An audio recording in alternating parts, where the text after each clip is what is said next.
Halo teman-teman, nama saya Jalisa Papilaya. NPM saya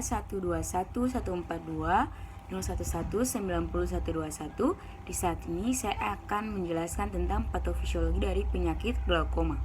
Sebelum kita masuk ke patofisiologi penyakit glaukoma, kita harus mengetahui dulu apa itu penyakit glaukoma. Menurut Alward 2009, penyakit glaukoma adalah suatu penyakit neuropati optik kronik yang ditandai oleh pencekungan diskus optikus dan penyempitan lapang pandang dengan peningkatan tekanan intraokular sebagai faktor risiko utama. Dari saat ini kita akan masuk ke patofisiologi penyakit glaukoma.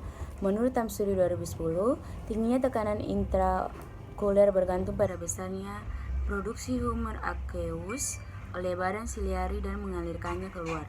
Besarnya aliran keluar humor aqueous melalui sudut bilik mata depan juga bergantung pada keadaan canal clamp dan keadaan tekanan episklera.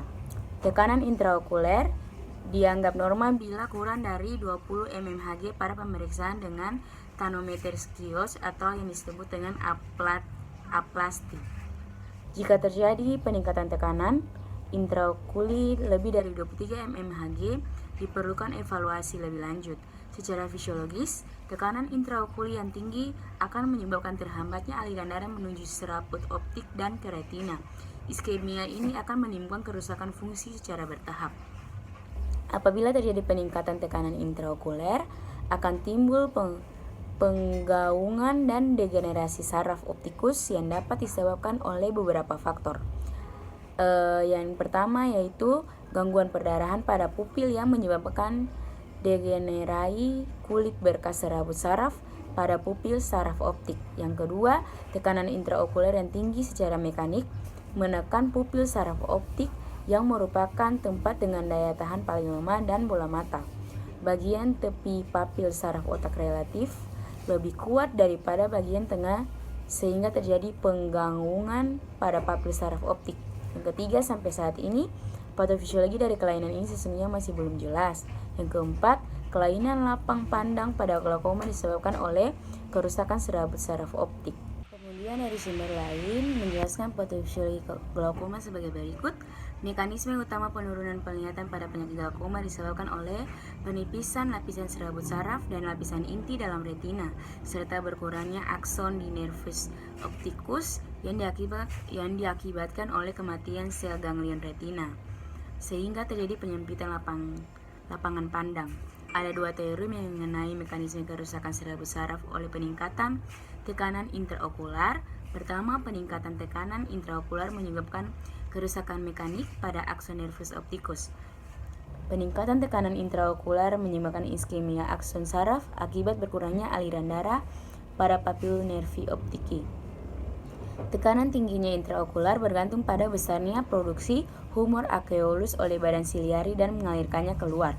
Besarnya aliran keluar humor aqueous melalui sudut bilik mata depan juga bergantung pada keadaan canal clamp dan keadaan tekanan episklera. Tekanan intraokular dianggap normal bila kurang dari 20 mmHg pada pemeriksaan dengan tonometer skios atau aplasty. Jika terjadi peningkatan tekanan intraokuli lebih dari 23 mmHg, diperlukan evaluasi lebih lanjut. Secara fisiologis, tekanan intraokuli yang tinggi akan menyebabkan terhambatnya aliran darah menuju serabut saraf optik dan ke retina. Iskemia ini akan menimbulkan kerusakan fungsi secara bertahap. Penjelasan saat ini yang diambil dari pathway dari glaukoma, yaitu glaukoma dapat terjadi karena penyakit mata lain seperti trauma atau uveitis yang menyebabkan penyempitan sudut mata atau obstruksi aliran Raynaud's aqueous humor.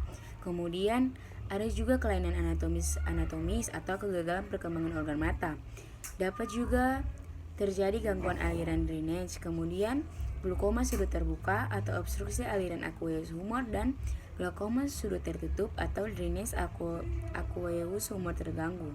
Kemudian dari terganggunya Raynaud's aqueous humor dapat terjadi peningkatan tekanan intraokuler atau TIO. Kemudian dari peningkatan tekanan intraokuler ada juga muncul bola mata terlihat menonjol dan nyeri mata di kepala. Dari peningkatan TiO dapat menyebabkan tekanan pada sel ganglion dan saraf optik yang menyebabkan kerusakan retina, gangguan fungsi penglihatan. Kemudian penglihatan, penurunan lapang pandang, dan fotofobia yang menyebabkan kebutaan. Kemudian dari kebutaan juga menyebabkan gangguan citra tubuh. Dari kebutaan juga dapat muncul juga gangguan persepsi sensori visual yang dapat menyebabkan risiko cedera. Kemudian dari peningkatan TiO juga dapat menimbulkan tekanan pembuluh darah di retina yang akan terjadi, yaitu sup PO2 ke mata, ME, kemudian iskemik, risiko retinopati atau terjadi kebutaan yang menyebabkan gangguan citra tubuh, juga risiko cedera. Kemudian dari peningkatan tekanan intraokular atau TiO, tekanan pada saraf vagus, kemudian menyebabkan mual muntah, kemudian dapat terjadi ketidakseimbangan nutrisi, kurang dari kebutuhan tubuh. Dari nyeri mata di kepala juga menyebabkan nyeri dan gangguan citra tubuh. Sekian penjelasan dari saya.